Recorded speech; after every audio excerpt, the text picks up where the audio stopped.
Assalamu alaikum, this is Babul Hassan. Welcome to my another new video once again. In this video, I love to discuss the most important idiom, that is bare your soul.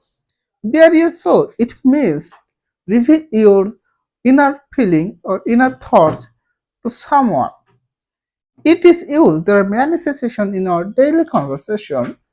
For example, I like to bare my soul with my mother because my mother is best friend myself, and I like to share my secret to my mother. The another example, that is he is fear, he feels fear, bare his soul because he don't trust to anyone. So thus we can use this idiom bare your soul in our daily conversation and make our conversation in adversary. Thank you so much. Assalamu alaikum.